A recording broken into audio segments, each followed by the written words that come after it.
Pep Talk UK, Pro Beez, once again. Remember, subscribe, and I'm delighted to be joined, reunited with the former heavyweight champion of the world, Mr. Joseph Parker. How you doing? I'm doing good. Good morning from New Zealand. Good morning. Good morning. Can I say good day, or is that Australian? Good day. That's Australian, but you can still say it. Hey, you know what's crazy, man? You know, it's been a full 6-7 months since I last seen you out in Las Vegas, Wilder versus Fury.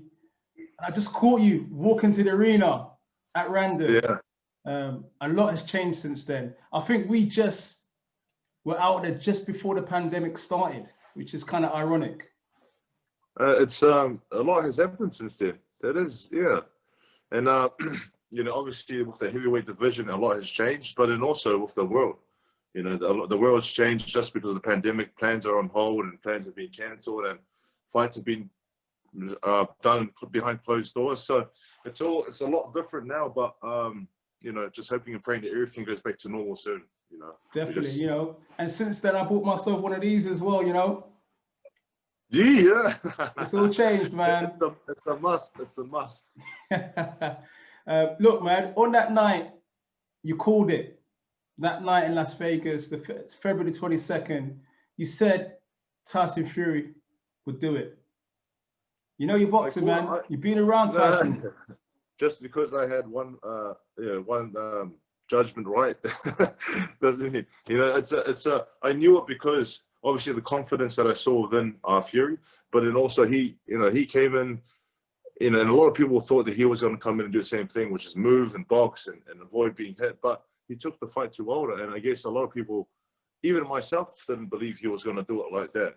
You know, I thought, okay, he's going to go back and forth, he'll move it, he'll come in, he'll be aggressive, but I didn't see it coming like that. I didn't see it, you know, him fighting and chasing him down. So it was a good fight to watch, and you know, Wilder was a great champion. He will be back.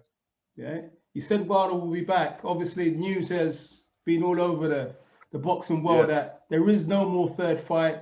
The contract has expired. Fury is looking towards other options, and he's got bigger things in mind. What was your initial reaction to the fact that he's moving on? That Wilder's moving on? Tyson Fury, that he's moving on. Oh, Tyson Fury. I guess these things happen in boxing. You know, sometimes contracts do run out, and Fury, I heard he wants to fight at the end of the year, so we're not quite sure who he's going to fight. I think he has a lot of options. A lot of people want to put up their hand and challenge him for the championship of the world. So there are, I think, just happens in boxing, really. And also, in terms of like Deontay Wilder, I mean, where do you think he still fits in the landscape with the top guys? He's still highly ranked, and I think he's one of those fighters that people will be wary of. A lot of people fought him because he had the championship of the world. I think now that he doesn't have the championship of the world and nothing that someone can win, I think he'll probably be avoided because he's still in a position to that power, you know, that one punch knockout power. Yeah, and they say now all roads are leading to Joshua and Fury. Who's your money on if that takes place? That's what it looks like. It looks like everything's leading towards that big unification fight. I think it's the fight that everyone wants to see. You know, it's we want to see who the real #1 champion is. I believe it's me, but I have to get back into that position to fight for it. So with that fight, I'm backing Fury to take the victory, just because I feel, obviously I'm a little biased because we're good friends, but I feel he has more in his more weapons. Hey, we were there, you know, that famous night in Las Vegas on February 22nd. It was a magnificent night in terms of, you know, the spectacle. Do you still crave nights like that? You've been in big fights yourself, and I'm sure that night in particular, you know, we were all there. You saw the atmosphere in Las Vegas. I know you're itching to have that type of occasion again. I think every fighter itches to be champion of the world.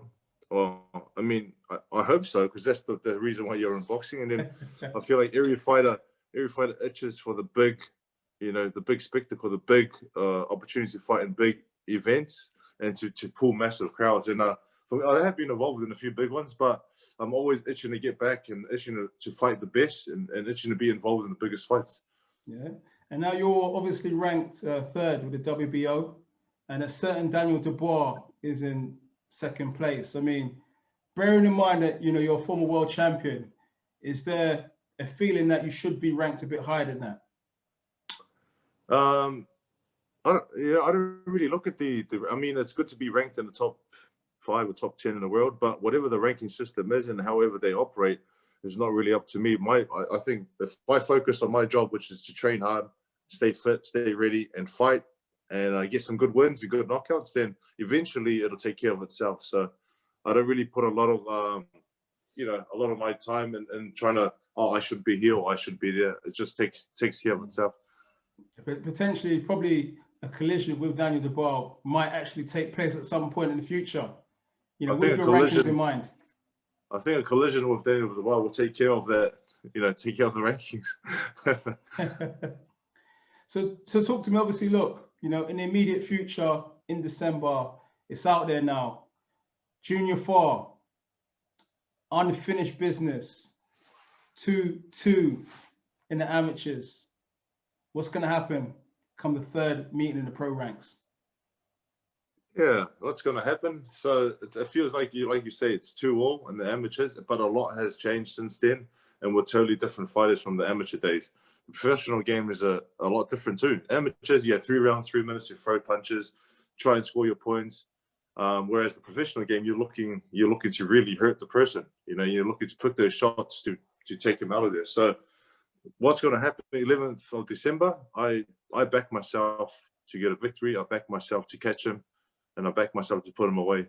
That's the reason why I signed the fight. And the reason why I signed any fight is because I back myself with any of those opponents. Talk me through the amateur fights, man. Obviously, it was 2-2. What can you remember? It was a little while ago. What can you remember in terms of your wins and his wins? I think the fights were very close fights in the amateur days. I believe I won all 4, and he believes he won all 4. So it makes this fight very interesting in the professional ranks. It makes it very interesting, and it's got all the elements of making it a big fight, because obviously we have the history. We're both from New Zealand. We're both ranked in the top 10. So, I think this is the final decider on who's the best in New Zealand. Interesting. I spoke with Junior 4, and he said to me that there was a bit of hold up making this fight, obviously because of COVID, and also before that there was some financial issues, which is why it didn't get made earlier. I mean, what can you tell me? There was no financial issues. It's just they wanted more money. And I guess knowing that this was the only option that we had and the option they had, they negotiated a really good purse for him and the team. I don't think he's been paid anything over $20,000 in his career, but for this fight, his team's getting $500,000. So it's a big jump from I think what they've been getting in previous fights. And what was this issue about potential foul play and checking of the gloves and stuff like that? The standard procedures. They were trying to make, they were trying to get us to have UFC style, where the fighters get the fights on the same day, and you can't pick your gloves and you have to get the same. And then obviously I've done drug testing my whole career. They wanted to do hair follicles and things that I've never heard of before. Wow. So, and then and also foul play, saying that we play with the gloves and this and wraps, and there's a lot of things, but I don't think we can change boxing for one team. Everyone follows the same rules, and everyone has around the world. So it's just a normal structure that they were wanting to implement in this fight. So Junior 4 is ranked 6, and you're ranked 3rd. Is this a fight that you needed to take? I mean, potentially, you're not far away, from the champion Anthony Joshua. You're not too far away. Why did you take this fight? I had the opportunity to wait for things to cool down, and it would have taken a year or a year and a half, and then I could have flown back to the UK or the US and fought. But as a fighter, you want to keep busy, and as a fighter, you want to train for something.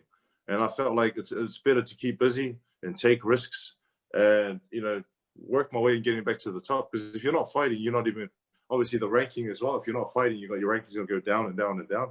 So I guess keeping busy is another way of not only improving your ranking and maintaining it, but also gaining more experience, gaining more knowledge in the ring, and working on your ring craft. Yeah. Just finally, I read that Junior Farr has got all to gain. Joseph Parker has all to lose. Hey, explain that to me one more time.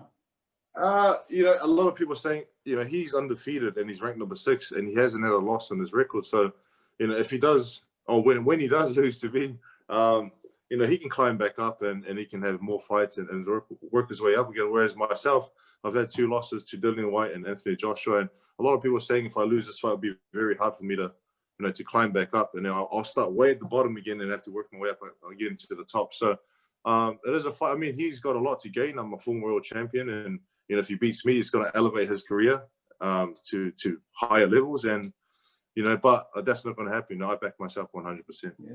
We're going to see a totally more aggressive Joseph Parker, man, because you got mad skills, man. But, you know, maybe some of the critics might say Joseph Parker just needs to be a bit more menacing, man. Yeah. You've got skills already.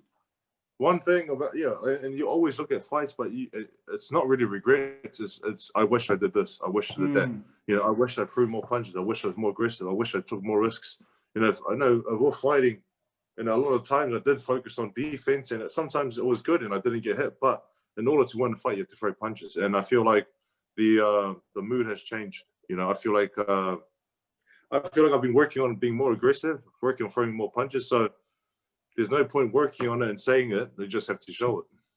100%, man. And I look forward to the next video that you do on social media, man. The dance and the comedy, man. I love that, man. I love that shit, man.